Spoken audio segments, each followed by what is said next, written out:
know. I think Hammered Out has started. You think Hammered Out has started? Chat, help me out here. Has Hammered Out started? Try to convince me that Hammered Out has started. What is the epistemological standard for Hammered Out starting? The epistemological standard? We've started. What epistemology are we using Crazy to frame Neko this? Girl in the chat has said that we have started. Let's get Hammered Out started. Okay, that's appeal to authority, but I'm rolling with it. Is Skywise our authority? That's news to me. I mean, I know Skywise is a patron, so there's like a little bit of authority they have over me, but don't question it. So, I sent Surus a thing a while ago. You did, and the chat can see this thing, and this thing is terrifying. He starts like so. Okay, this guy is it's a pagan author. I can't remember what his PhD is in, but he doctor is the beginning of his name. He Dr. Nazbol. He goes by Sanion.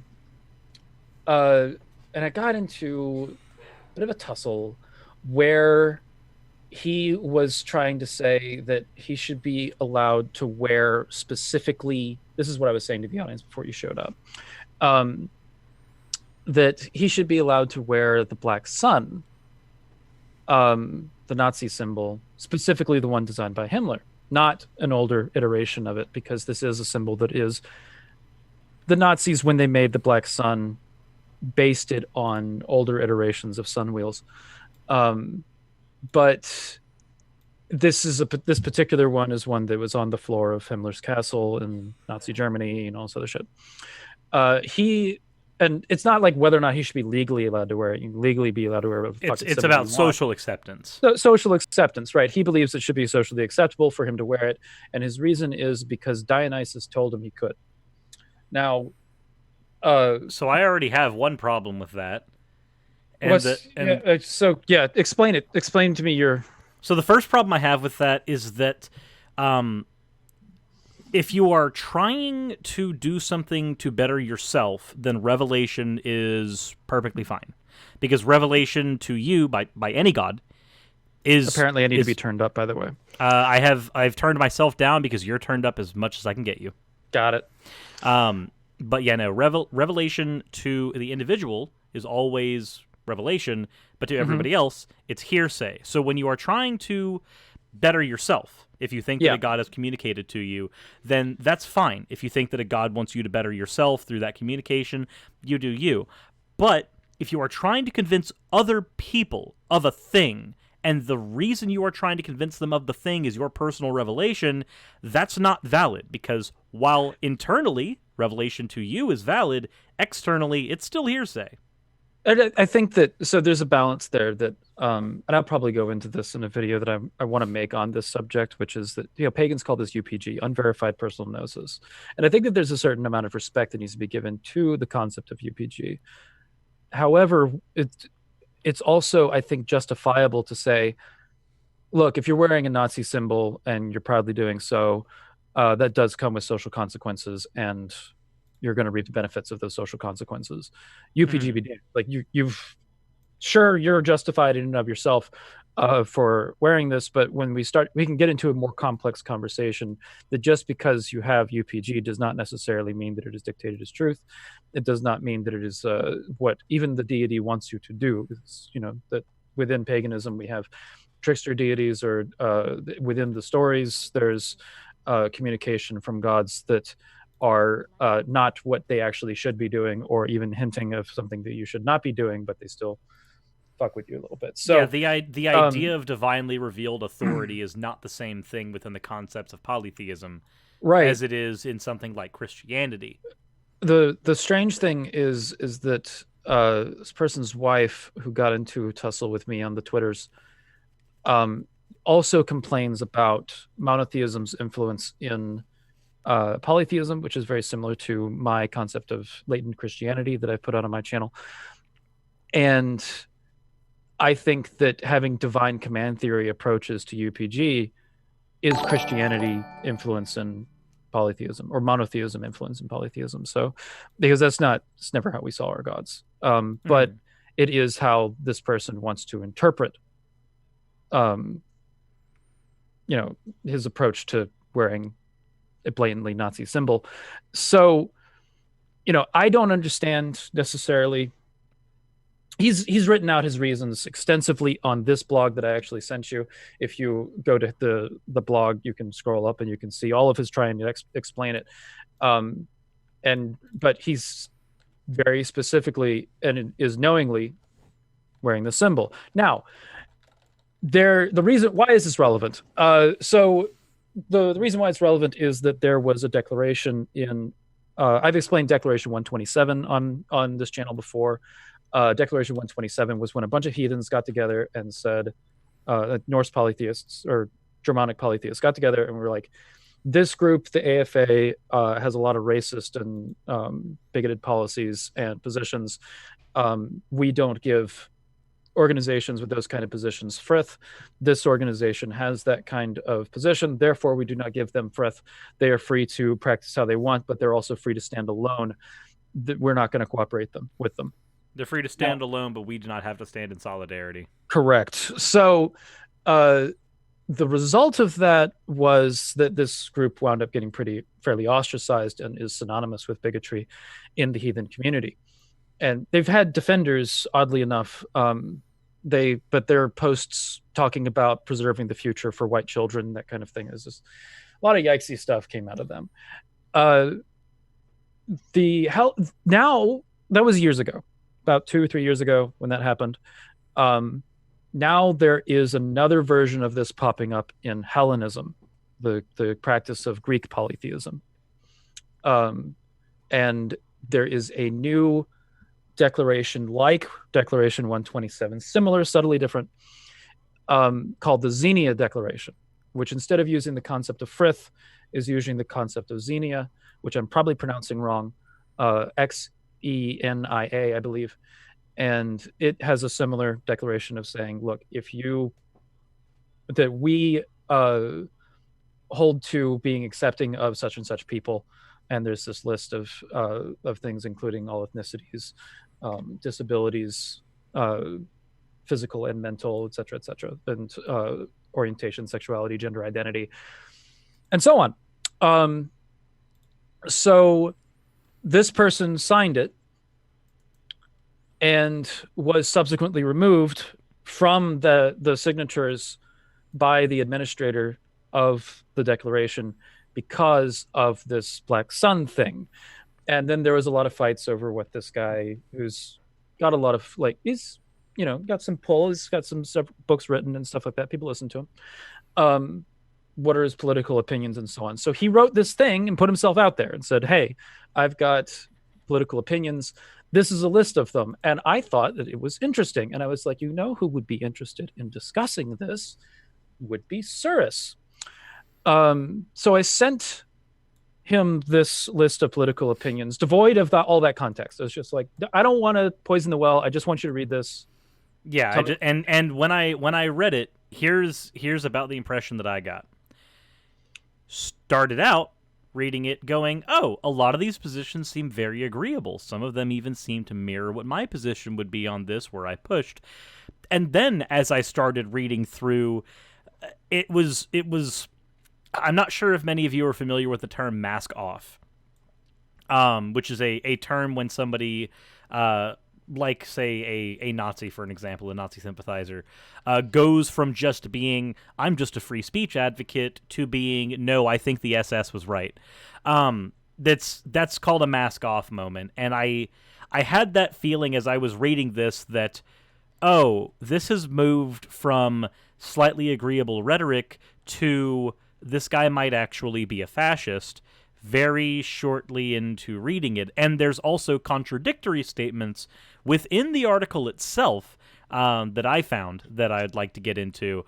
I wasn't necessarily sure of that, because I read it, my reaction to reading it, and I read it knowing all this context. Mm-hmm. And I read it being like, all right, there's some of these that I don't necessarily have beef with, but there's some of these that I really, really do have some beef with, specifically his position on citizenship. Service guarantees citizenship. Yeah, it was interesting. It's very inspired by Rome. because this guy does have some Roman polytheism background with him. So I get why he might want to root a little bit there, that he's, he's a Reconstructionist, so he's wanting to pull from Roman society. But I do think that there's ways where you can, like, just because you're a Reconstructionist doesn't mean that you should want to build society in exactly the same way that ancient civilization was. That you can still be like, oh, well, this didn't work, here's the reasons why, we can amend that. But some people just don't like that approach for whatever reason. So that might be the place of inspiration for some of his positions that are a little strange, is that he's pulling from Rome. But that's my thought. He hasn't said that, but that's my thought about it. But anyway, continue. You had thoughts.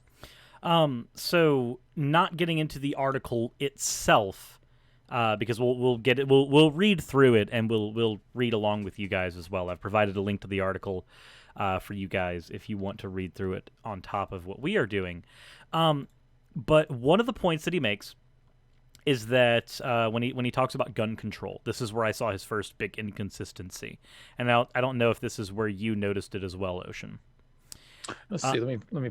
But on his point on gun control, he says that the issue is not the guns themselves. He believes that all citizens should be well armed, which is a position that I agree with as well, and I believe me and Ocean both agree with that position to varying degrees. Right. We had disagreements on the nuances of it, but yeah, we've had that conversation ad nauseum at this point. But yeah, so he recognizes that the issue at hand, where there's mass shootings. Go ahead and scroll down to guns on his. Yeah, I'll go ahead and pull that down now. Just might as well, because I'm looking at it. We might as well just show everybody what he's. So the issue that he has specifically, the issue that he has with guns, and I'll go ahead and read through this part real quick since we're already here, anywho. Yeah. All citizens should be encouraged to carry, provided they've gone through training and background checks. Okay, cool. That I'm okay with. I do not believe the government can be trusted with a monopoly on violence. Excellent. This is the politics equals violence thing, and I'm inclined to agree with this position. So, especially since attempts to restrict access to firearms always target the vulnerable, marginalized, and minority communities. Okay, so far we are currently all right.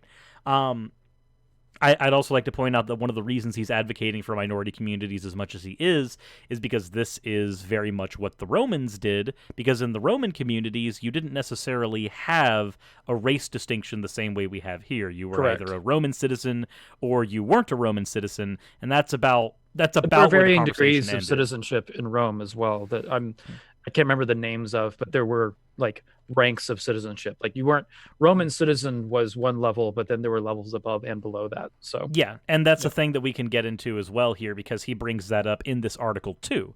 He has 2 states of citizenship within his article, or at least 2 named states. I'm inclined to believe there would be more. There would be more if he wanted to. Yeah, but he does state 2, and I have problems with his, because there's a wording he puts in there that I was just like, that's when my alarm bells went off. And we'll get to that in just a second. I'm going to finish the guns thing real quick. It says the epidemic of mass shootings we've experienced since the 90s is the result of complex societal issues that need to be addressed and will not stop until they are.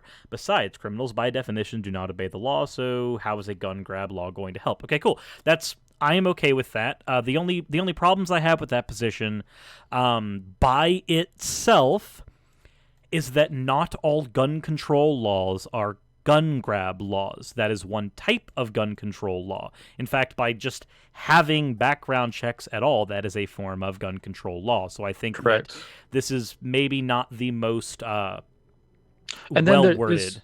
Complex societal issues does seem to be hand-waving towards something that is he believes is the real problem. There's a way, because of just the way he's worded it on the surface. Right. There's a contradiction he makes within the document. The complex societal issues. So one of those complex societal issues would be social stigma of minority classes, right? Or minority peoples. This is a thing that we see in the United States, especially, not even just in the United States, across the world. In fact, the Christchurch shooting comes to mind as one of these, where he was motivated by the Great Replacement thing. Literally, a social stigma against minorities being framed as turning white people to the minority. here is where his contradiction is. At another point in here, he mentions in the citizenship area, so now we're here, says no distinction should be made based on ethnicity, gender, etc. Okay, we're fine with that. But he does think, I'll read this in full later, but there's a point in here where he says that he would encourage social stigma towards Medics, and Medics would be resident aliens, so immigrants. And Medics, they can gain citizenship, kind of, but only for a period of 10 years, and it must be renewed with public service. We'll get into the details of that a little later. Here's the thing, though. By having a system like this, here's his first big contradiction. He recognizes that mass shooting and violence like that is a result of social stigmatization of minorities. Well, immigrants would then become a minority class. Shit. And you've created a situation. So he's created a justification for continuing the problem. Yeah. He's created a justification for continuing the problem. I see that. Is that one you didn't catch in your first reading? No, that's one I didn't catch in my first reading. So what I saw was essentially that this was, I think that if you have citizenship is granted after a period of 2 years service to the state. If you're going to do that, I don't understand why it's not a one-time thing. I don't know why it's a 10-year cycle, because then you get somebody who's 80 years old and they have to go into service, right, until they're 90, and then they need to do another 2 years of service. Fuck off. The reason that he has this, I don't see that as sustainable. The reason that he has this set up is because he wants and encouraged, and he says it in the document, he wants and encouraged social stigma. So what happens if you have a medic who's been a citizen for, like you said, 70 years? This is somebody who, say, immigrated at 10. They did 2 years, or they immigrated at 10. They've been in the city, or they've been in the country for 70 years. They've been so that means they would have had 6 instances of doing this service. They've put in 12 years of service. I don't know what his position on minors doing this service would be, but I would assume, because it's not mentioned, that minors would that minors would not just be brought in, because immigrant children is one of the things that a lot of people. He's made no clarification on that, and I don't want to criticize him by putting words into it. Fair, fine. But we'll just go ahead and say they came at 20, and they had to do. Still have to do 6 instances of this. Right. This person has put in 12 years of service to the United States or whatever country he's trying to build, and they're at age 80. Well, remember, there's 2 folds of a problem now. One issue is that he has said in the document that he encourages social stigma of these people, and this person now needs to apply for citizenship. So instead of encouraging solidarity with somebody who's been contributing to the United States, or again, whatever country, in many cases more so than natural-born citizens, because natural-born citizens don't have to put in 12 years of guaranteed service. And that was a question that I had, because in this, he doesn't necessarily say, he says citizenship is only granted after a period of 2 years service to the state. He defines medic as resident aliens, but he doesn't say whether or not born citizens need to do these 2 years. No, there's no clarification on that at all. So the assumption, exactly. So the assumption would be that only the resident aliens have to put in this service, which means that ultimately, and I'm going to paint you a dystopian scenario for a moment that comes as a result of this. So if you can create a large enough social force, a large enough military, a large enough public force of any kind off of just people trying to immigrate in your country, then you get a situation where the natural-born citizens don't have to do any of these more dangerous, more menial jobs. And this reflects something that he says later in the document as well. That did he define service at all? Yes, actually. He did. Oh, he did define service. So the service, let's see here. This could be in military fields, medical fields, engineering, education, agriculture, public works, or infrastructure, and similar fields to those. So basically, all of your ground level fields that you need to make a society function, right? Right. And that's going to be important that these are ground level things. With the exception, actually, no, there are no exceptions here because there's nothing for politics here. This is all the ground level stuff. Oh yeah, would politics be considered service? No, it's not considered Oh. service within the framework of the document. Military is not politics, medical engineering are not, education's not, agriculture's not, public works isn't, and infrastructure definitely isn't. That Wait, is he says military is not? no, military Or is. military is, okay. Military is considered that. These are all ground level and in some cases dangerous fields, right? Your medical field is incredibly exasperating. Ask anybody who's a nurse.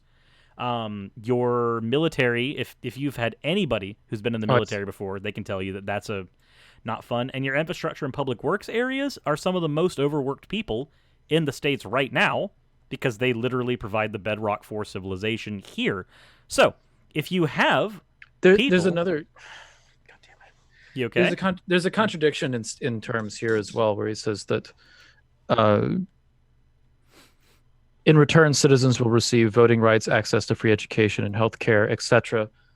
Etc. is a dangerous word in this kind of situation. And then he says, although I encourage social stigma towards medics, under the law they would be treated equally with citizens. Separate However- but equal.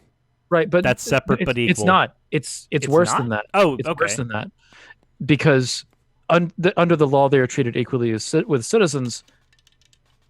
But then there's all these ideas of voting rights, access to free education, and healthcare that would still be legal structures. So no, they wouldn't be treated equally. Also, there's another point in the document as well where he mentions that people who are not citizens or people who are medics, they should receive substandard healthcare, substandard cheap healthcare. Yeah, that was weird too. It literally is creating a was- separate class. What he's done here is he's created a separate lower class of society where you can exploit people who are trying to come into your utopian society, but these people can never truly benefit from the exploitation because they can never truly be citizens. They can never truly be citizens. They can't. Under this model, it's impossible for them to be true citizens because true citizens don't have to renew every fucking 2 years or every 10 years. It doesn't Right. matter if you say, well, they are citizens. I don't care what label you apply. Labels mean nothing. It's the actual baggage attached to them that have any meaning whatsoever. You're a citizen asterisk. Yes. Now. Yeah.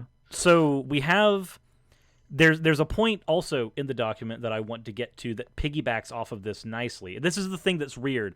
Like there's individual pieces in this document that are problematic, but when you read the entire thing as a whole, there's so many pieces that piggyback off one another that show that there's a bunch of issues with this. So let's go with prisons.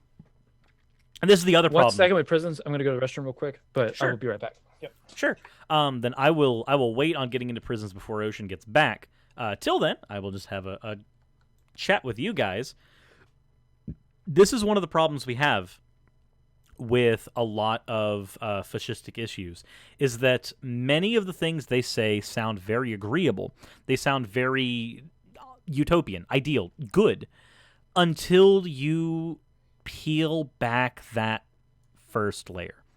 When you peel back that first layer and you figure out what's underneath, then it starts to get really, really bad. So as an example, if somebody says they're a race realist and then you peel back that layer of race realism and get into their actual views, and suddenly you have views of racism. Like their views are just racist views. Now, they're not race realist views, they're just racist ones. Okay, so now we've gone through this whole ordeal.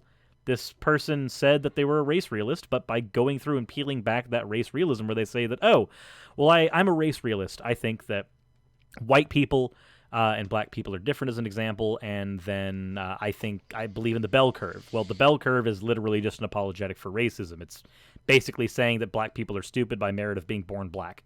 That's what the bell curve says, and if somebody wants to argue against that, that's fine. You can be wrong. I have no problem with that. I do have a problem with you being wrong on that, actually. Don't be a fucking racist. How's it going, Ocean? Welcome back. Hi, I have returned, and I was just talking about the problems with the bell curve. oh, fuck that shit. Okay, yeah, so I gotcha. now we can get back to the actual topic itself: prisons. Yes, So- prisons. So here's what I'm talking about when I'm saying that there are. This is a level 1 mask situation where like it seems really ideal until you read into it just a little Yeah, bit. he says he'd abolish for-profit prisons. That's I think we agree with that. Yeah, mandatory Uh, minimum sentences we'd we agree agree with with. that, especially for nonviolent offenses. Sure. Yeah, Many of which would be decriminalized anyway. Sure. Place greater emphasis on reforming the character of criminals rather than simply punishing them. Sure. yeah.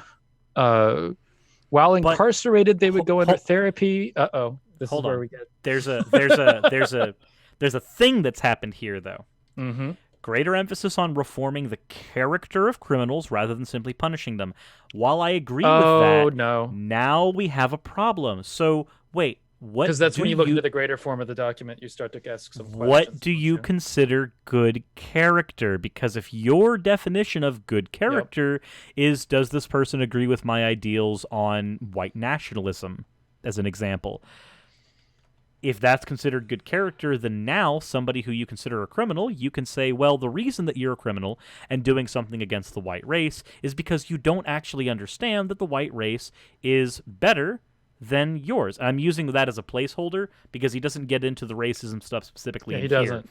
He hasn't said Um, anything like that. But but there's uh, still a nationalist tinge here. So the great nation, we'll go ahead and say that. yeah, it You, smells a lot. There's some nationalism in this that it's all it's I this, smelled.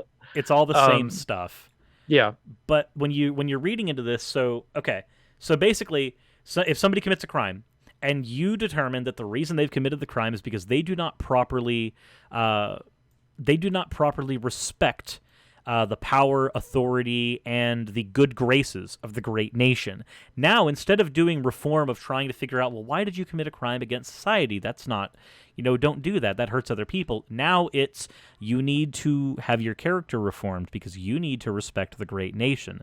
The great nation provides you with X, Y, and Z, and you aren't grateful to the great nation, and that's a problem. We need to fix that. it becomes propaganda mill rather than. Yeah, okay. I see Prison, what you're saying. prisons for propaganda.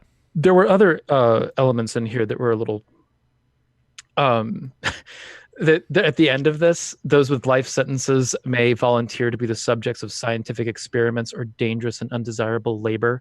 If they happen to survive, they may be eligible for parole. So That I was I that was a have journey of a sentence. so if we look at this, one of my positions is that if somebody is serving a life sentence in prison, they should be still allowed to contribute to society in some way because Sure. ultimately, if somebody's serving a life sentence in prison, they are not paying back anything to society. They're actually costing society more and more and more and more in tax dollars.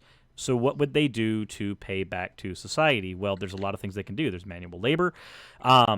There's education. Like if you can, there are a lot of prisoners, not all of them, but there are a lot of prisoners who go into prison and come out very well educated because what else did they have time to do but read? Like you can do a lot of good with somebody like that. But this they could volunteer for scientific experiments. Okay, cool. People can already do that. That's an option that citizens already have. Right. The NASA sleep experiments are a good example of this, where people could volunteer to lay in bed for 3 months straight and be paid about $10,000. Let me distinguish a little bit from that because the context of the sentence follows up scientific experiments with or dangerous and undesirable labor, which puts a context into what kind of experiments that might be being talked about.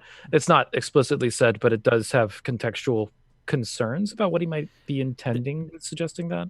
There's also another issue with that as well. They could it does not explicitly say in the document if when they check that box, they know which one they're volunteering for. Well, I would assume, yeah, that you would. I don't. I mean, yeah, it doesn't explicitly say either way, but I'm going to operate under the assumption that he would believe in like. Oh shit! Never mind. That wouldn't. I'm trying to figure out how that would work. Whether or not they'd have the ability to say, "Hey, I'd like to do this," if whether or not they can control what they engage with at that point. I would assume that they have the ability to turn it down once presented with the option. But You would assume that, but I here's would the assume that, thing. but he doesn't say so. But That is an assumption that you would give to somebody who has the full rights of a citizen, but a yeah, prisoner doesn't but a get prisoner those. doesn't. Shit. Like I want to grant charity as well But because also the next step of this is if they happen to survive, which is like a very foreboding way to. This is the reason why I'm saying this sentence is kind of a journey, is because it starts out with those with life sentences may volunteer to be subjects of scientific experiments, and it's like, okay, yeah, cool. Or dangerous and undesirable labor, semicolon, if they happen to survive. It just gets more and more. it gets worse. It gets worse the more you read. It's just like, ah, shit, where are we at now? But that was that. It yeah. If they happen to survive, they can be eligible for parole. Oh boy. Um, so it's interesting, uh, and it especially starts to quake a little bit once you look at it in the greater context of the document. I'm going to also grant this person charity that, um, hey, it's not an exhaustive document. I'm sure that if we asked him these questions, he would have answers. I don't know what those answers would be, though. Um, Maybe his answers would be alleviating to some extent, but what he's put down here, It's looking not at what very we have as face promising. value, doesn't bode well for a lot of things that the answers to questions that we would have, especially when it comes to stuff like service and citizenship and what that entails, especially when you have a racial divide between immigrants and citizens, residential aliens and citizens. So, yeah. What's the next one that you want to do? You want to start at the top and start going through stuff now? I think I've hit the things that like shouted out at me in the beginning, Yeah. and now I'm more of the opinion that I'm comfortable going from here Yeah, into starting with abortion and going through, because we explained like the worldview issue that we might have an issue with. So I guess that would just go through each thing one by one and see how that adds up to the theory that we built of what might be the problem. so Makes sense. yeah, So yeah, abortion, we'll which start is with abortion. yeah. Let's start with a light topic like abortion. I love how he opened with abortion.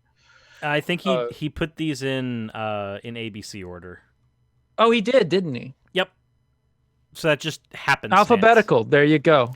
If you wanted to put it at the bottom, then you could have just labeled it Yeetus Fetus. Get out of my house, Cyrus. I mean, that's how you'd get it there. He doesn't have a Z. That would put it at the bottom of the list. Is that would you like that if he just edited the document? Zygote destruction. Anyway. So, abortion. He does not believe that pregnancy should be terminated unless the mother's life is in danger or there are diseases or defects that will severely compromise the quality of life of the fetus. However, he does not believe that it is the government's place to restrict access to abortion. This inevitably makes the situation worse and more dangerous. It also violates the bodily autonomy of women. Instead of focusing on the ballot box and courts, I would direct efforts and resources towards decreasing the need for abortions. This means better sex education, access to contraception, counseling, and support not only during pregnancy but throughout childhood, increased funding for healthcare, welfare, housing, childcare, education, etc., streamlining adoption, and similar initiatives on both private and governmental level. If life is truly precious, then we as a society need to act accordingly. So this is the first thing I read, obviously, because first thing in the document. He's distinguishing between a moral and a legal position, and then going on to say that his moral position should dictate policy. But his moral position seems to be well-meaning. That was my gleaming from it. What was your thought? It seems like he's arguing that his moral position shouldn't dictate policy, because his moral position is it should dictate the effect of policy. Okay, does that make sense? Because here I'm seeing that his moral position is that all life is precious, and as a result, correct. And he's taking kind of a pragmatic approach, like, trying to end abortion doesn't do anything, but right. This thing and moral does. positions do dictate policies. Like, if you say murder should be illegal, that's a moral position that's dictating policy. So, this winds up being very similar. of saying like it seems fairly reasonable. Did you find any issue with it? Um, in just this one, no. The By itself, only yeah. by itself, no. But in when viewed in the greater scope of the document, I am worried about what he would consider a defect to the fetus. I'm not a That's interesting. I'm not 100 like it's one of those things that like that could be just completely benign. Hmm. But He did sign the Xenia Declaration, which included provisions for those with disabilities and that kind of thing, which would be the thing I think you would be worried about. mm, So it's like if you look at it for face value, like he attempted to, and then he was rejected because of this Nazi symbol thing. But then you wonder, you know, because he tries to explain that he doesn't actually hold any opinions that are like the Nazis. But he's very dismissive about that attitude of just saying, "I get it, Nazi bad," and then hand waves and moves on with his blog. Um, except he but doesn't get it it's Nazi bad, because if he did get it, then he wouldn't be then he arguing so wouldn't be much for the wearing Black the Sun right. thing. But that's beside the point, Cyrus. Come on. Uh,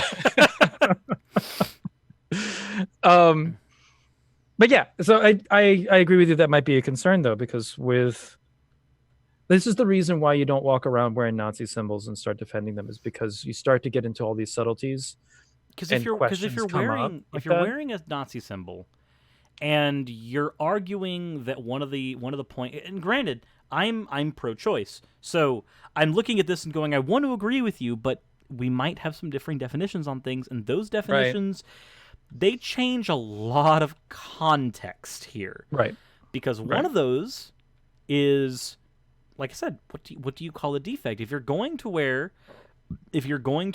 Nazi symbols, then what you consider a defect may be governed by the eugenics positions that the Nazis advocated for.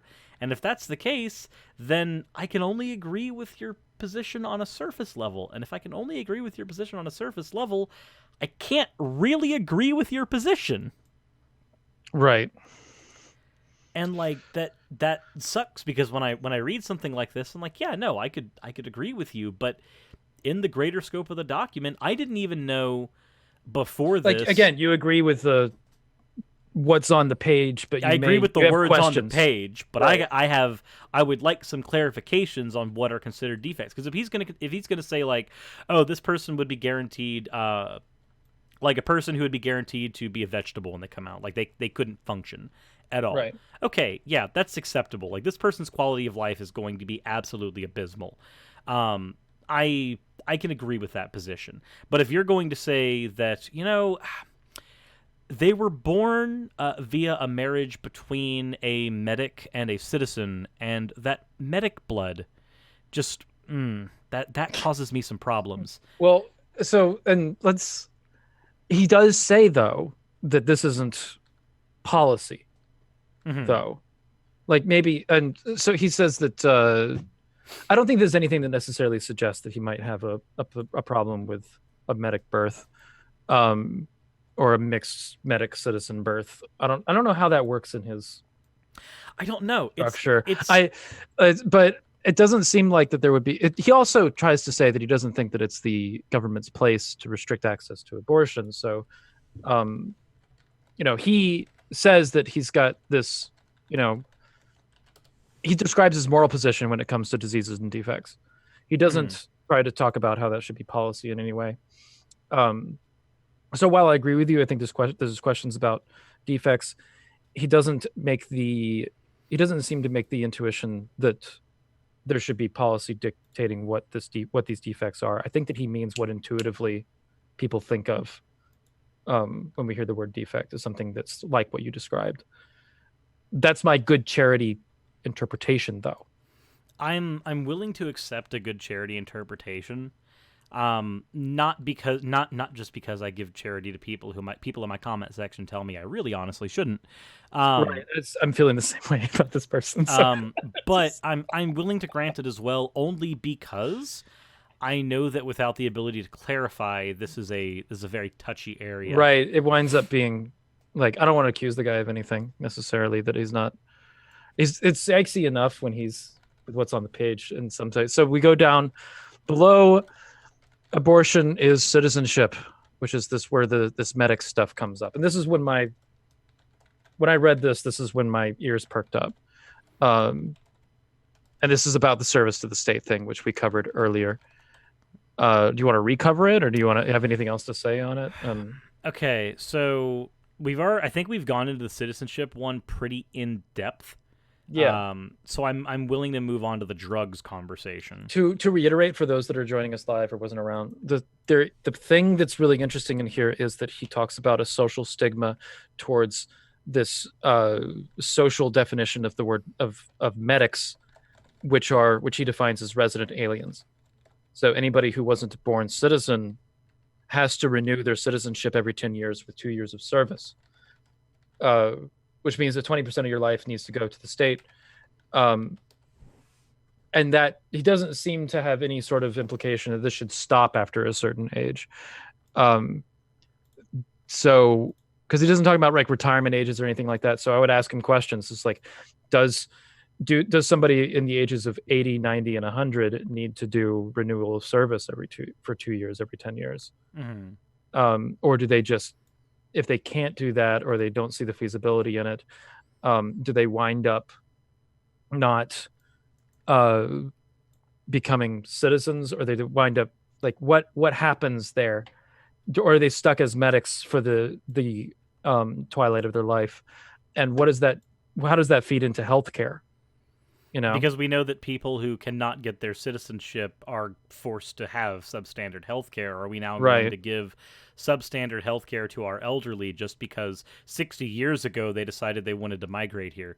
Like they've spent more time as a citizen asterisk than they have as anything else in their life. Right. So what do we do when they have to have healthcare revoked because that was a right that we gave them when they became citizens? That's right. And there's still the citizen asterisk thing that is in and of itself a little. And then this issue of encouraging social stigma towards medics. And under the law, they would be treated equally with citizens, except not equally because of certain legal structures that wouldn't apply to them, such as healthcare. And free education. They'd have to pay for education. It's not separate but equal. It's equal, not equal. Right. That's ultimately where we are. Right. Must be renewed every 10 years with another 2 years period of service. It's just there's no stopping point on that. He doesn't have. Yeah. There's also Special Anarchy says in the chat, Ocean's beard is finally looking better. He's slowly getting it back, everybody. Slowly coming back. He's getting his mojo back. Drugs. Drugs. You want them? I need them. Let's go. No, I don't mean any of what I just said there.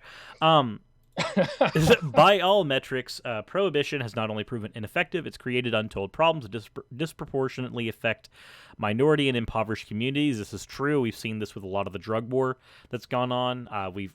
I've seen this growing up in a ghetto where many of the drugs to the high school I went to were supplied from several streets down from me. I've lived this. So, yeah.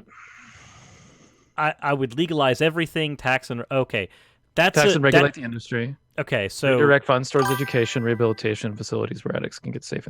He's largely arguing for Canada. Yeah, because he's not arguing for a decriminalization of these things. He's arguing for legalization, which are two very different things. That's true. So it'd be the left of Canada. You cannot deregulate something, and so when you're going to put regulations on things, that comes with legalization. Legalization means there's regulations. It's legal to drive. Driving is not a decriminalized act. If it was a decriminalized act, we wouldn't have regulations on it, but we do. So that's the distinction there for people in the chat who've heard the two terms used interchangeably. They're not interchangeable. Decriminalization means this is a thing you can do, full stop. Legalization means this is a thing you can do with particular licensing or any amount of regulations, etc. These are very different concepts that sound the same, but they are not. Is this another one that on the face you agree with? On the face, I agree with this. Yeah, like this is. I do too. I don't have much of an issue with this one specifically. So I'm comfortable moving into the economy Bef- section. Before we do that, Callan brought up a really good point in the chat, which was, what is the point of the social stigma towards medics? The point of the social stigma towards medics. What's the point of it? Why is it there? What does it accomplish? And what does it mean? What does that social stigma mean? How does it manifest? I can. These are things that I don't know, and that it would be hard for him to answer this question without. I can hazard a really guess. Fucking up. I can hazard a guess on this. Go for it. So if I were to hazard a guess here, I would say that the purpose the social stigma would serve is by letting people have, and this is probably somebody who believes that all societies need enemies. You need enemies from without, and there are times where you need enemies from within for stability. If you have a social stigma against these people in your class, then they can be considered an enemy from within, and that social stigma can be used to maintain a sense of societal stability. It's the same effect as a caste system. Yes, because it is exactly a caste system. This is something that somebody who's like a socialist like me, who doesn't want classes to be a thing in society. I know that's more of a communist position, but again, I'm not for a classed society of any kind. This is a class society. I cannot abide by this. This is a class society with like official, like once if you have a class society in which there's class mobility, that's kind of what America is there's a class society. But there's no class mobility here. And any class mobility in theory, Saris, there is, but no, there's not. Medics don't. No. I'm talking about America. You're talking about this. So I'm talking when we're talking about this. Okay, fair enough. Because you can't become a full citizen within America. In theory, there is class mobility. It doesn't happen as often as maybe it should. The Boots theory of economics has an argument for you. Right. So then we go over to this, and this has what is very clearly a caste system, trying to give mobility, but it takes a generation in order to get that mobility. Maybe. I don't know what if you have a medic who is citizen asterisk that then has offspring, is that a natural born citizen or is that a natural born medic? That is hard to say because I don't know. It's not mentioned in here at all. I would assume that they would have to be citizens, because under what metric you would think? What metric do you consider a citizen unless by the metric of natural birth, if you're going to have the distinction natural birth versus immigrated? So if two medics have a child, is that child a citizen? It would have to be. Okay. This, which unfortunately means that if we were to take that interpretation, which is reading then the child this, should have the social stigma against the parents. Not just that. This is the magic dirt argument. Well, yeah. It's now turned into magic dirt, which is always a strange argument to try to justify. Granted, that's an argument he would have to justify if our reading into this is correct. Right, but I don't know if it is. It could be wrong. Maybe the offspring of medics are medics. If reading into this is correct, he has to then justify magic dirt theory. For those who don't know, the magic dirt idea is the idea that there is something axiomatic, esoterical about being born in a place that makes you a citizen of that place. That makes you like better than people. America has the magic dirt thing. Yeah, we have the magic dirt thing. For one of the issues with the magic dirt thing is that here in America we've had issues where we've deported parents but kept the children here. Magic dirt because of magic dirt, because the children are citizens. But let's take the other side of this. If we were to read the other side of this, where the medics do not have a go outside with the jar, guys. It's magic dirt. Bring it inside. But let's assume that we have the other side of this, where the medics are not citizens. If two medics have a child, right? The child cannot be a citizen. This means that on the other hand, the class mobility in here is not only non-existent. You force people, if two people fall in love, and they want to have kids, they cannot have children if they are both medics, if they would like their child to have any quality of life, because the medics have a lower quality standard of life. They would have to marry. I would assume then that if a medic has a child with a citizen, the child might be a citizen. So then the medic is now encouraged to seek out a citizen to marry. But there's another layer of this. This is the problem with this type of thinking. Oh, no. Here's another layer of this. What if medic and citizen does not equal citizen? Now, instead of a situation where a medic has to seek out a citizen so that their child can have a quality standard of life, now citizens are discouraged from having relationships with medics. And that would be a social stigma. So, Which would be encouraged.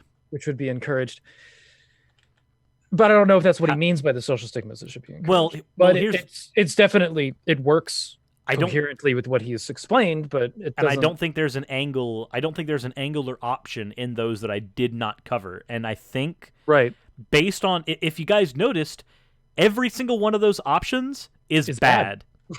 None of them are good. Not one of them is good. One of them leads you to magic dirt, and the other ones lead you to fucking fascism. So, and magic dirt also leads you to fascism, just so you know. So yeah, no, none of these are good. Not one of these is a good idea. We're in a situation here. So, we education. Live in a situation. Oh, no, economy. We live in a situation. Economy. He would like to see a economy. He would like to see a mixed model. Okay, I have a mixed model I'd like to present to you guys, but we'll get to that in a second. Okay. You'd like to see a mixed model. While capitalism and private enterprise will be encouraged, a number of industries and resources will be nationalized as much. Notice he uses the word nationalized and not socialized. Yeah, and will be handled through a that's public... what I... Anyway, go ahead. There's a reason he did that, and I will, when I give you my example. Yeah, I want to hear your thoughts on that, because I saw that word and I was like, what? When there's a government option, private alternatives will be available to ensure healthy competition. Okay, so, all right. He used the word nationalized instead of socialized. This means that he wants there to be government control of it as opposed to communal control of it.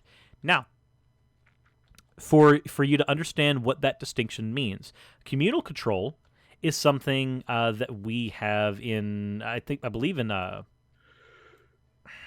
brain. My brain just misfired. Communal control is when you actually have the proletariat of an area controlling that area of industry. So let's say healthcare, right? National control is when you have the government controlling that instead of your proletariat or your working class. So here's an issue I have. So say like medical care that is controlled by direct democracy rather than by government regulation. Yes. Okay, I see that. And there's issues with both. Government regulation means you can provide substandard health care for people. By the way, that's something he advocates for in this.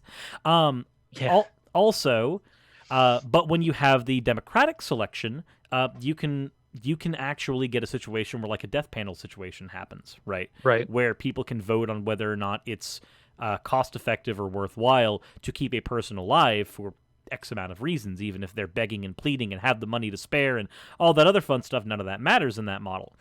So there's issues with both, but let's focus on the way he's framed this. The way he's framed this, the national model, the mixed model, sounds a lot like the model present currently in China. Because China also has a mixed system. Because even though they are governed by the People's Republic, their actual economy has very, very many capitalistic leanings in it. And that mixed economy has birthed the current economy in China that we see right now. I think that China was explained to me as national capitalism. Basically, that's an accurate description, where it's capitalism, but it's controlled by the state to a larger degree than is here, but it began from a more communistic system. It devolved or evolved, depending on which one you consider greater, from that system. This is not terribly unlike what happened when the National Socialist Party got appropriated by fascists in Nazi Germany. But, history only sucks a little bit. Humanity's horrible. So, looking at this, because he's arguing for nationalized as opposed to socialized, I'm thinking that he's arguing for an economy that mirrors that of China. Not mirrors, but at least has a lot of the leanings of that, and that kind of scares me because that's their system is held up by propaganda and shoestrings. All right, so I don't have anything to add to that. Should we move on to education? Sure, let's move on to education. That's just. I think that you covered that pretty damn well. So, in education, he wants to provide a free system to all citizens. After basic education... Wait, hold on, guys. But everybody has to realize that earlier there's that whole thing that we've been stressing. Citizens asterisk. Citizens get free education. Citizens asterisks also get free education. Medics do not. And when he says citizens, he knows that. He's that if you are a resident alien, you do not get access to free education. So I don't know what you get access to. So if you're a resident alien, and as a resident alien, you are disabled and do not have the ability to provide public works of any kind, you cannot get education so that you can learn what type of skill you could provide for public works. I would assume that somewhere in public works there's desk jobs or something like that of some kind. But to do that desk job, right, you probably need to have the education required to do it. That's true. And you can't get it if you are a disabled medic. Well, fuck. I'm sorry that, like, in looking through this document, we've just been Swiss cheesing the whole thing, but it's made of that. So all we're doing is just inserting rods where holes already exist. I was actually trying to defend him there, and then. All right. Anyway, so I'm sorry. I'm trying to give this guy all the best charity that I can, and it's not working very well. Like. Because you're talking to somebody who's done response videos for a living for the past 2 years, right? I know, and I'm sitting here. I don't like this guy like at all, right? But I also am like, all right, well, I want to honestly give criticisms, right? And we're going through stuff, and I'm like, all right, well, wait, but Cyrus, what about this way around your criticism? And then, no, there's a wall there. God damn it! So just get a ladder. Yeah, sure, but you're not going to be able to climb the ladder with disabilities necessarily. So, fuck. This does kind of put at least certain people into a. I mean, I would assume again, if we were having a conversation with him, maybe we'd have some kind of response, to how to handle that objection. But I don't know what it would be. I have no idea what it would be in this case, because it's like if disability gets you around public service, then what if I'm a resident alien and I just chop my leg off? Do I get citizenship? How much does citizen cost you? An arm and a leg? Right, literally an arm and a leg, yeah.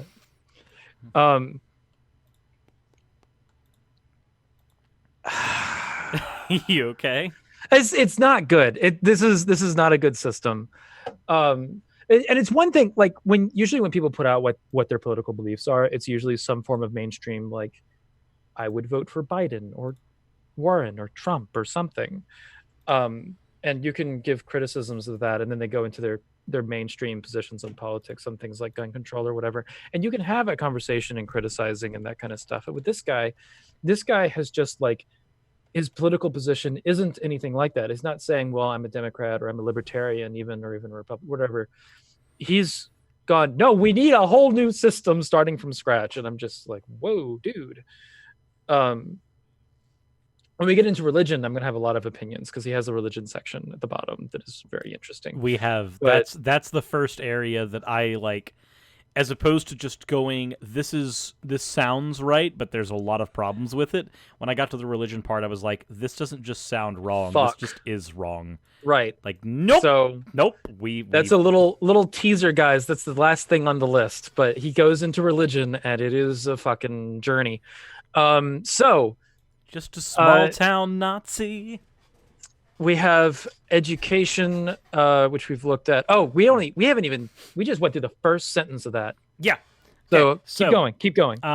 The students will be tested to determine their aptitudes and then enrolled in trade schools, which will also help them with job placement upon graduation, should they desire.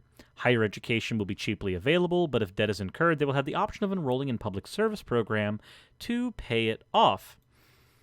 That sounds so. If I were to grant charity, This is indentured servitude. yeah, that's what I was about to say. Yeah. I was gonna say if I should grant charity, this isn't indentured servitude. But if I'm being realistic, that's what that is. If I grant charity, it's indentured servitude. So Like if I the best, most honest interpretation of that is indentured servitude. There's no way around it. so He's encouraging debt slavery. let's see. The next thing is, I think that's really the rest we could say on education. Like his position is that it just leads to indentured servitude. The only In order other to get access to education. yeah, and the Like only I want to say, even the Roman system of slavery is better than this. So, because you would have, in Rome, like you would have they had a system of slavery, but in the Roman system, an educated slave was more valuable than a labor slave. Mhm. So, some Roman aristocrats would have, say, a slave that knew accounting and would do accounting, and that slave was particularly valuable. Now, it still turns people into a fucking commodity, right? well, but- yeah, but so does capitalism. Right. Yeah, that's Actually, So- make an argument that it doesn't. I'm Try. human capital is a thing in capitalist economies. So there you go. But this in particular turns humans into a commodity in that they are the product, which I know I you're going don't- to say capitalism don't- still does that, I but don't think there's a difference. I don't. fair. Aside from the fact Anyway. that we don't grant products rights, that's like the only difference I can think of. Yeah, there's no human in the Roman system. Slaves didn't have human rights. in the Okay, same so yeah, way. no, that's the difference. That would be distinct. Is Yeah, here in our capitalist version we have human rights granted to them, and in Roman society they don't have human rights. That's Right. the difference between. it's you are an accountant now, and I got you the education to be an accountant because I wanted you to be an accountant, and I paid for the education. So damn it, you're going to do it. That's their system. With this, it's I worked my butt off to get an accounting degree.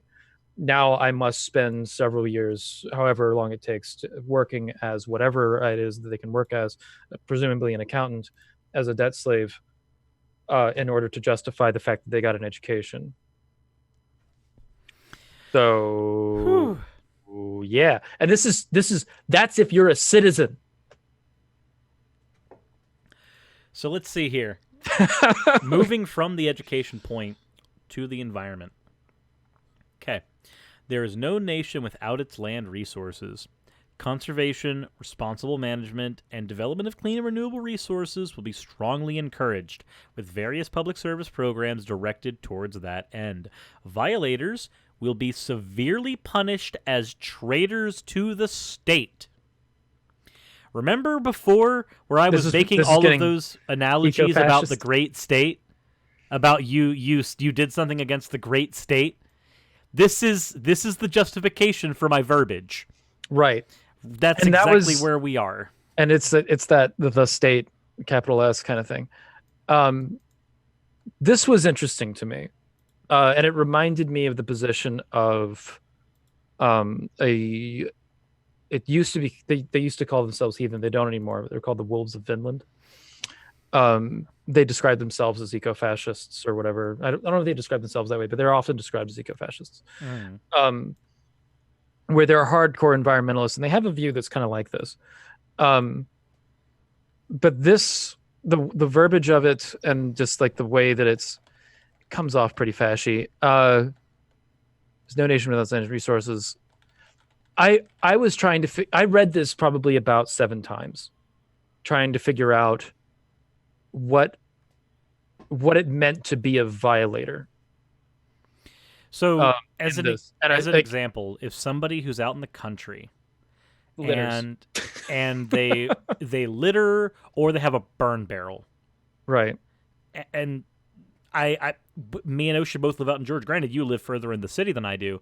We've Yeah. got plenty of people up here in Ranger who would just find old oil barrels and use them as burn barrels, and that's how they got rid of their trash, because fucking there's public works that just don't go out there. Like, Right.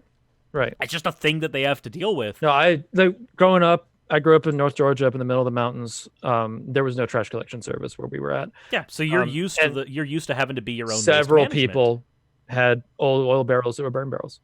And Yeah. a lot of times those burn barrels would collapse in on themselves after having so much fucking trash burned in them. And then That's you just actually what we replace it with have a new fucking burn barrel. here at the house. When we bought the house, we walked the property and found several discarded Collapsed burn burn barrels. barrels. Yep. Yeah, that were just like, top is rusted and broken, but the base is obviously there. been Yeah. destroyed. Like, burn barrels are a thing in the country. This is how a lot of people do their waste management. Would these people be considered traitors to the state? Now, there's a joke you can make about country bumpkins being traitors to the state, and you can dial it back to the American Civil War if you wanted to really have fun. But not every country bumpkin is a traitor to the state. Hold the phone, sirs. Hold the phone. This is where Ocean pulls out the Confederate flag. It's mask off time, Oh. sirs. Oh my God. No, I know you're not going to No. do that. No. But point being, that's a scenario that happens all the time in this area. Is that something they would consider traitor to the state? This is straight up eco-fash. That's exactly what this is. Like, this isn't even hyperbolic eco-fascism. That's 100% what this is. If littering or any other type of environmental destruction is considered being a traitor to the state, there's only one frame you can view that through. There's only one. And unfortunately, he hasn't put very much here to say, like, one way or another. Like, we can't expand on this very much because he's not explaining what. Because I would ask him, like, what's a violator? What's the punishment as a traitor to the state? Because he just says severely punished. He's gonna whip you until your name's Toby. That's what he's going to do. That exactly. Oh my God, Cyrus. All right, so I mean, it can't be no, racist. It can't be racist because he said specifically in this document that nothing can be viewed as racism through this, because that's taken away as a type of stigmatization. And free Black Sun pendants for all. Is it bad that the Black Sun is actually the gang that Jabba the Hutt runs in Star Wars? I bet you it's a direct reference. Yeah, more than likely, especially considering that he works in league with the Empire and they use stormtroopers. Yeah, it's almost like that's all on purpose. Yeah. Woo. Also, the Black Sun is not an ancient symbol. So there was a in the conversation that I had about the Black Sun, it was a person that was the wife of this person, who's also a very educated woman herself, was trying to explain to me that the Black Sun first appears in the migration period, which is half true. It's not the Black Sun. It's not the symbol that this guy's using. This guy's using a symbol that is designed specifically by Himmler. The migration period Black Sun, which is more considered a sun wheel, there's several variations of it, and there are the meaning of it is lost to time, and it looks very, very different. All of them look very, very different than the Black Sun that Himmler used. So if you're going to be using like an older iteration of this sun wheel and make a pennant out of that, I can't complain. It's a migration era symbol. It's 500 AD, right? But when you're going to be using a specifically designed by Nazis symbol, I'm going to take issue. So, anywho, guns. Guns. We went through guns first, I think, right? Yeah, that was where Yeah. we began. So we can glance over that real I quick. think we can glance over it. Yeah. So go ahead. If you have anything else to say on it, go for it. But Yeah, littering can make you lose your right to guns. Apparently, if we view the environmental part, if you're a traitor to the state, shouldn't be able to use a gun. oh, that is interesting. It's interesting how these things interrelate once you start like trying to think about how they function. Yeah, or don't. Like if you function. litter, you lose your gun rights. He might be in favor of that, like legitimately, but it's strange. So, healthcare provided free to all citizens. Medics should have access to cheap and quality medical care. You know, I live in a very United States is not the most capitalistic society out there. It's not, but it is one of the higher ones. We rank 73% actually on the market freedom scale. Hong Kong ranks higher than us. I've actually done a video on this before. But so I will say this: cheap and quality is almost like a buzzword. It's like saying that you're going to get the fast food of healthcare. Right. That's what I gathered as well. It was like you get substandard. Yeah. Now there's a difference between when you say cheap, you're cheap has baggage. Affordable does not have the same baggage. Right. If he'd said affordable, it would change the whole sentence, I think. But instead of cheap, which makes you think that the quality, but he says cheap and quality. Yeah, and you know what? I can get some cheap quality shoes. They're quality for about 3 months. Yeah. And then they stop being shoes and start being material for a burn barrel. So it's, but then I'm a traitor to the state. So I wouldn't do that. Because I wouldn't do that to our fascistic overlords. I would say robot overlords, but that's a different joke entirely. The concept's identical, though, let's be fair. So you know, when I'm reading into this, Gainer-Flash says, "I'll have cheap and affordable healthcare that only kicks in after 10K of medical bills."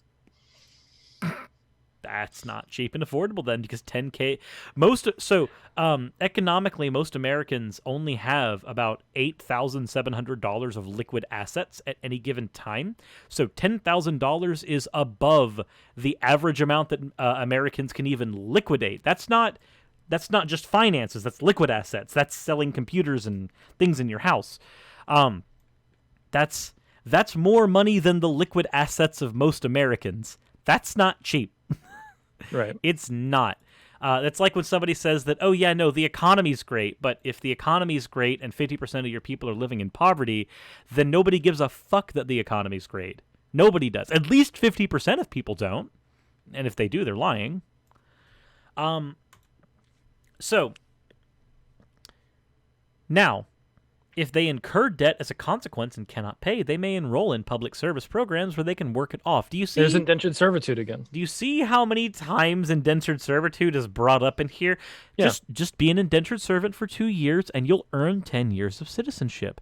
Be an indentured servant for an unspecified amount of time to pay off this debt and you'll be able to pay it off. With so many avenues of indentured servitude here, it's almost like there's going to be built into this society an ability to force people to accrue debt. Can I do indentured servitude that enroll in a public service program where they can pay it off?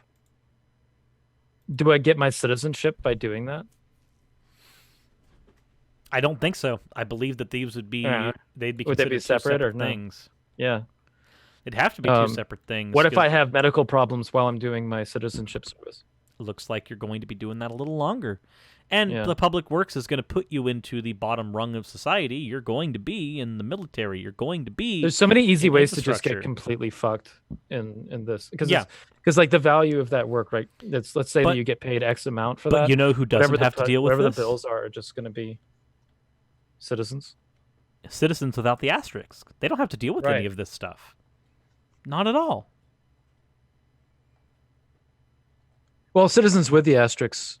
No, they still do have to deal with it because Because every 10 yeah, years they have to do this. right. Like, there's only one This is class such of a person that shitty doesn't system. have to deal with I this. I'm trying like I've oh my god. All right. Anyway, marriage. Here's where it gets so indentured servitude. Same rant. Copy paste the rant from earlier onto that.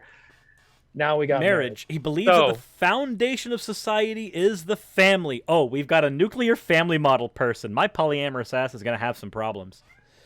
well, he does give multiple partners, platonic friends, or whatever it is they wish to have their unions formalized. Let's read through. He says that. He says that, Surus. It's okay. Okay. Fair. Yeah. I'm just He is very. he is a pagan after all. We are degenerates. I'm just used to every time somebody says the family is the bedrock of society that I get labeled a degenerate. Right. So it is not the government's job to determine the makeup of individual family units. Furthermore, it should not be in the business of sanctioning marriage, which is a religious institution. But Bullshit. But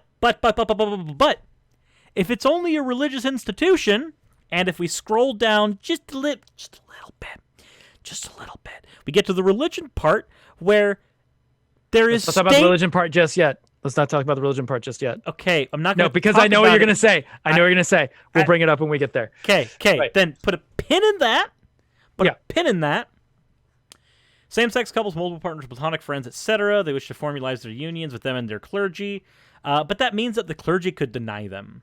Like that's another issue that I have. There's a problem that I have with this that is considering the complaints from both he and his wife, and I think him as well, about the idea of monotheism kind of trickling its way into polytheism.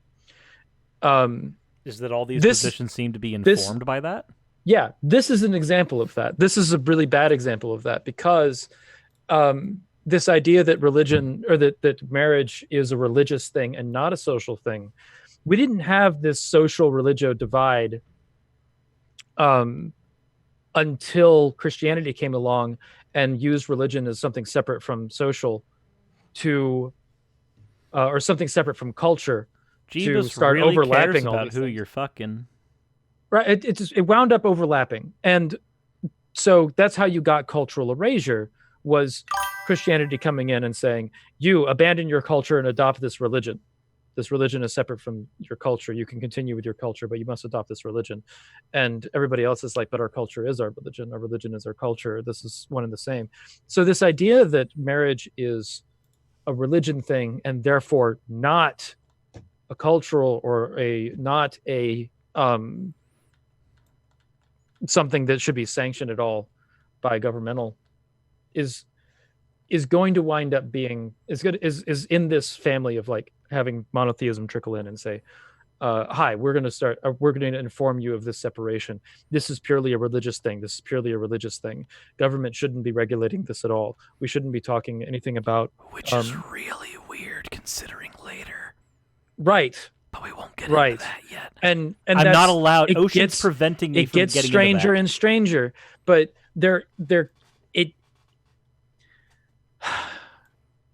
marriage is not just a religious thing. It is a society thing. And if your laws in a state are to regulate society, then recognition of marriage by the state is something that is helpful. This is a very Rand Paul position, I think, on marriage. That is it started as kind of the response to, well, we shouldn't have gay marriage, we should just have civil unions. Wait, no, fuck everything. We should just have churches regulate what marriage is, and we can have the state define laws around tax advantages to whatever, and make a whole new system, because the state should not be in the interest of regulating religious institutions like marriage. It's a odd sort of structure that it brings up all kinds of like interesting little tidbits. But if you're going to complain about monotheism trickling into polytheism, this is a sign of exactly that happening. And maybe the government should stay out of your social well-being and as far as your relationships or whatever.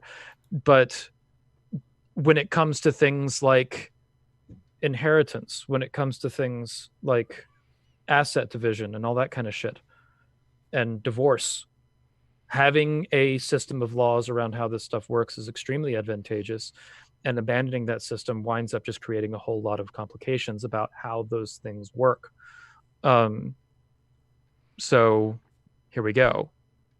And not having some kind of law around multiple partners, I think, creates a situation in which not only is polyamory stigmatized, but there's legal confusion around how it's structured. But legal confusion shouldn't be a problem because it's not a legal business anymore. It's regulated by the clergy, which also means that if anybody wants to get married... That means church dictation over divorce. It also means that if anybody wants to be... If anybody wants to be married at all, they must consult clergy, even if they're not religious. Yeah, this is like atheists wind up in a really weird position in this society structure that he's given. So good luck, everybody. Anyway, he has other things. Do go through the rest of marriage, because that was something that stood out to me as being weird. But I don't think there's, or the last thing is the matters of inheritance. Inheritance, medical advocacy, benefits, etc. should be disentangled from marriage, and people permitted to come up with their own personal arrangements. This point I agree with. Something NAP. Yeah, this is a point I actually this is a point I actually agree with. As an example, one of the issues that polyamorous people find themselves in, right, where medical issues are concerned, usually they're only allowed to bring in a lot of situations like next of kin or your married partner. But unless you have like a will to live written down or something like that.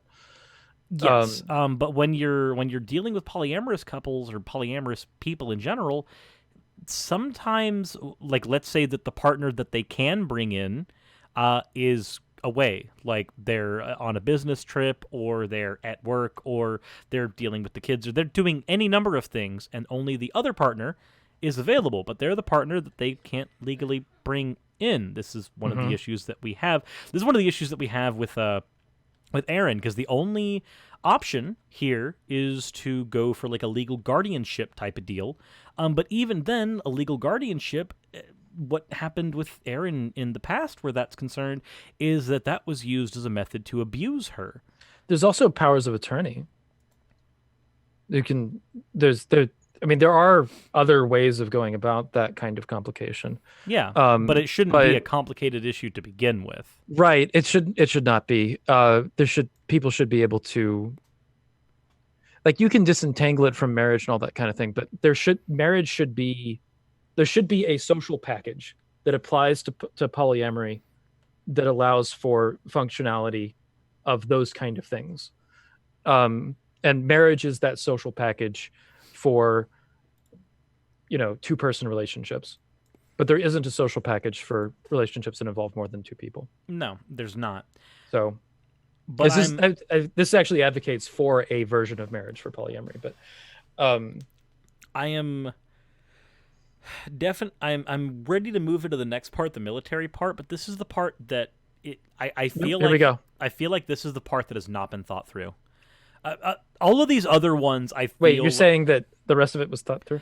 I think that he's thought through the other ones, and he's okay. If I'm willing to not grant charity, because granting charity is to say that he hasn't thought these through. But if I'm to accept that this person who's written multiple books is just that's true. Is just probably Writer. Is probably evil. Then if that's the case, then I'm willing to accept that he understands the social ramifications of all these things, and that's true, and he's okay with that. This is the one that I think is just self-contradictory. So let's go through it. Yeah, go for it. He is largely anti-interventionist, and as a result, informed by that position, he would reduce the armed forces to just what is needed to protect our borders. Okay. Somewhat all right with that, but then he goes, scrapping the majority of overseas bases. Okay, well, what about areas where our intervention has set up democracy? Like, I'm not trying to sound like a hawk right now, but there are. We should have a base in South Korea. Yeah, there are countries. South Korea is America light. Right. But there are countries that we have completely destabilized, and there are other countries that our presence has been positive in. I would say it's probably more of there's more countries that we have a negative influence on than positive. But point still being, it would be really weird for me to trying to scrap. If he's saying scrap a majority of overseas bases, maybe This is he's willing a to. Ron Paulism. He's willing to just keep the one in South Korea, I guess. Maybe. But then he wants to increase funding for espionage, black ops, and cyber terrorism. Well, you are aware that all of those are forms of interventionism, right? Like Yeah. all of those get is... used as forms of interventionism. Like, do you know what branch we use to gather intel? He says he's largely anti-interventionalist, so I guess he's anti-interventionalist with the exception of interventionalism. Like, because all of the things, I think that it's everything except for military invasion that he's in favor of. Like, he just doesn't want to have an army go somewhere. He just wants to have an army be defensive, while we assassinate people or something like that. That's what it sounds like to me. And so it seems like it's one of those things where, like, he wants to. This sounds like the idea of creating a believed utopia, where if you're outside of the United States, there's usually three views of the U.S. If we have a military there, we're usually viewed as oppressors who are trying to police the world. If we do not have a military there, and we just have tourists that go there, like in England, then the United States is usually viewed as a nation of buffoons.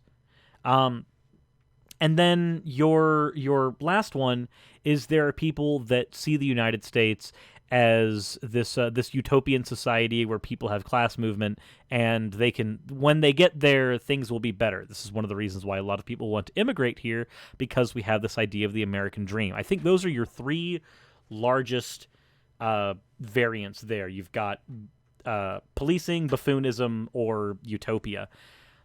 But when you are looking at this, when you're trying to build the society, and you don't want there to be the interventionalism, at least the public interventionalism, it seems like you're trying to remove that idea that your country is the police, and you're trying to then just make your country overall more attractive for people to immigrate, whilst simultaneously creating a system where if people were to immigrate into your country, they'd be fucked for life by being relegated to the bottom class, and they're never able to have any movement from that. This alone has contradictions, but viewed within the scope of the entire document, it seems like the actual motive here is to create the semblance of that utopian society, to attract people so that they can come on and be our bottom rung labor. Does that sound terribly off base to you, Ocean? I'm agreeing with you completely so far. So that's a problem. Stop doing that. I need to stop. I sent you an image of the person we're talking about. Oh boy, where did you send me it on? Facebook. Okay. For future reference, maybe send on Discord when we're on live. Oh, okay. I'll do it on Discord just now. Yeah, I turn Facebook off when I'm on live because of the sound effects. Oh. Yeah. Makes sense. So let's take a look here. No, I'm sending it to you just now. The fuck? Why didn't it work? I'd say we've probably also only got about maybe 10-ish minutes left in the show, so we're going to try to wrap up the next bits as fast as yeah, possible. we can just go straight into... we've already talked about prisons. Wow. This guy looks like he'd be king of the incels. Check out the hand signal. Yeah, I know. I'm aware. Looking at the hand signal thing. It's ironic, Cyrus. When dealing with crypto-fascism, there is no difference between irony and post-irony.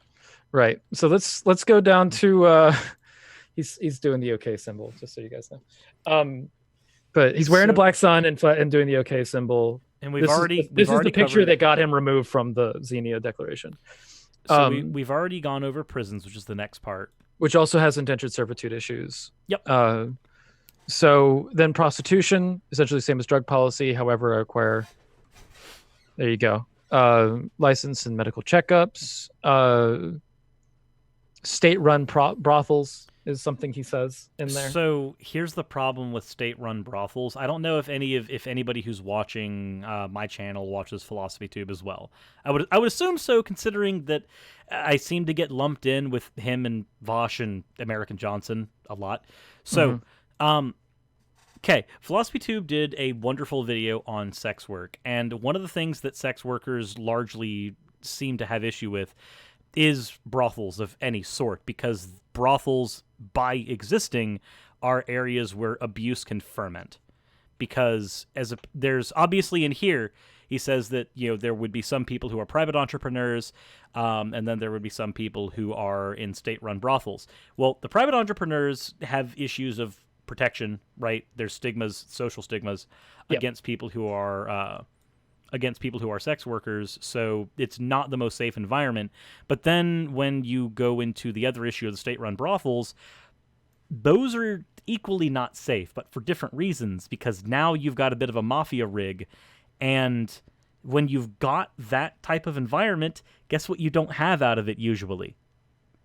Movement, which seems to be a running theme here, that the ability to move yourself within or outside of one's class is being stripped away in this type of economic system. Right. That doesn't seem like that's terribly good or useful. That's as much as I'll say on that, so we can get to the big point. I don't have anything to add. I think that you've covered it quite well there. Because I agree with you. That's the glaring problem. Now we get into our special little cake at the end, which is religion. And what was it that you were saying that might have an effect on? This would have a huge effect on marriage, because he wants marriages to be a responsibility of the clergy, but he wants there to be a distinction where there's things the state doesn't run but religion runs. But he says that he wants a state-run religion. Wait, right? But so here we go. This is what he says on religion. This is what he says on religion. Although officially polytheist state-run temples and priesthoods, the population will enjoy a freedom to practice whatever religion they please, or not at all. However, tax exemption will be given only to religious institutions who help conduct festivals and rites of the gods of the state. We possess a very open pantheon. The requirements are to bless and protect the people in the land of the state, but do the opposite toward our enemies. And this is where the lid blows off on a lot of what his actual positions are. Like, oh, you're actually a nationalist. Oh, you're actually a fascist. Oh, that enemy of the state stuff was actually eco-fash. All of that just done. Yeah. That's where it hits. And then he talks about how marriage should be a responsibility of the clergy and not of the state. But clergy is an occupation of the state. Clergy is the state in this regard. Right. It's a polytheist, although officially polytheist with state-run temples. The temples are run by the state. Your clergy are occupied at the temples. But the state has nothing to do with your marriage. What the fuck? This is This is incomprehensible and incoherent. I can actually give you an example of what this is. And it's an example that we have in our own society right now. If you look at any particular brand you find at the store, and you were to trace who ultimately owns that brand up to its source, you'll find that a lot of the competition that exists in your grocery store is manufactured. A lot of that competition doesn't exist because there's really only a few mega companies that own the majority of the produce that you see, or the majority of the foodstuffs that you see in your average grocery store. So this idea that there's all these competing brands here that are all owned by these different companies that are all actually the subsidiaries of a single company. This is the same type of logic here, where you want your citizens to think that there's a distinction between these things. But the reality is there isn't one. There is no distinction here. This is the same thing as providing different types of foodstuffs that are all the same thing, but just under different label brands. There's supposed to be this idea that these are competing, or that these are able to be juxtaposed to one another, but there is no juxtaposition between the church and the state when the state runs the church. Yep. But you can have a private temple if you want. It just isn't going to get any tax exemption, or it's going to be seen as It's not going to be um, seen as legitimate. let's see, we possess it. The requirements are to bless and protect the people of the land of the state and do the opposite towards your enemies. And that's a weird. Does this mean that if the I clergy is don't. not willing to pray for a curse upon the people who are considered enemies of the state, which, by the way, Is that remember illegal? Yeah. remember that an enemy of the state within the context of this document can just be somebody who litters. Right. If the clergy is not willing to do the opposite of blessing and protecting, which could also mean shunning to somebody who's the enemy of the state, somebody who's littered, you can throw somebody below the bottom class of society instantly Yeah. by the mere accusation of something like littering. Right. This is And not a it good becomes system. no, it's a terrible system. And this is the lid. This blows the lid on all of it, as far as like whether or not this person is kind of fashy. This is like. I would say that kind of fashy is not the word I'd use. I would use just as He's just fashy. Like poly-eco-fashy. That's where yeah, we polytheist eco-fasci, and like so state-run temples and priesthoods was where I kind of like lost it, because I'm not, I've said several times before that I'm not secularist, but I'm a pluralist as far as like engagement with society goes and religion. That if you're that it should be fine to have like sanctioned or state sanctioned festivals or whatever the fuck, but that the institutions themselves should not be state run, and that the institutions themselves should not run the state. Like there should be a distinction between church and state still. I think that that's an incredibly valuable observation that was made by Thomas Jefferson, was just don't do that. They'll fuck each other up. But having the state fund, say, a religious festival, that's fine. Having the state or having benedictions or ordinances before a council meeting or something like that, as we practice here today in America, that's fine. But when you start to talk about state-run temples, religion then becomes the enforcement arm of the state. correct. And that's what this guy is advocating for at that point. And with fasci tendencies throughout the rest of the document. This winds up informing the rest of everything when he starts talking about the state and devotion to the state. Boom, he's actually talking about religion. He's actually talking about devotion to the state faith. And that's what kills this whole fucking thing. That's what On makes top it of all, the other things that kind of like everything that was falling down the hill, this just adds all the weight to it that you possibly can and turns it to a giant snowball. It's Yep. a fucking It just becomes a mess. This whole thing becomes one giant mess now. Yep. So, what'd you think of the document, Cyrus? I hate my life. That's what I think. No, reading this document, yeah, this is not good nor fun nor happy. Right. Right. What So I- when a picture comes up of this guy wearing the Himmler designed black sun and ironically doing the OK symbol, would you remove him from your list of people that are supporting a declaration to end bigotry within Hellenism? Yes. Yeah, I think they made the right decision, right? He would be yeeted the fuck out because Right. he doesn't stand for any of those principles unless he's willing to warp them so thoroughly in his mind that they are no longer those principles. Yeah, I think he just through this document, this blog post, made the best case possible to say that the Xenia Declaration made exactly the right decision disassociating from this person. Yep, I agree. So with Yeah. that said, that is the end of the broadcast itself. We did have one donation that came through from Meth and Bastard for 100 bits. What World of Warcraft expansion is this? This is what we call the darkest timeline. That's what this actually is. So for the one donation we got, that is the response that I would give to that. So hopefully you guys enjoyed. This has made me very sad. Ocean, are you very sad? I'm very sad, but I'm also happy that we went through it because I think that you gave some observations that I didn't even notice when I first read the document. So, uh, kudos to you. I think this is a two sets of eyes type of deal. Yeah, it is. It is because like there's a lot here, and I just have to stress again that I think that Xenia made exactly the right decision disassociating from this person. Yeah, I originally So went into this going, this is going to be an hour-long stream. It's only a one-page document, and then, no, there was too much to unpack. no, there's a lot there. Yeah. Nope, the only difference between this document and an abortion is a missed opportunity. Cool. This is hammered out. I hate everything. Happy Thursday, and I'm swinging things around. Okay, cool. That was See Cirrus. you guys later. Thank you Cirrus, for watching. I hate you. I hate me too. Don't worry. That was a good stream.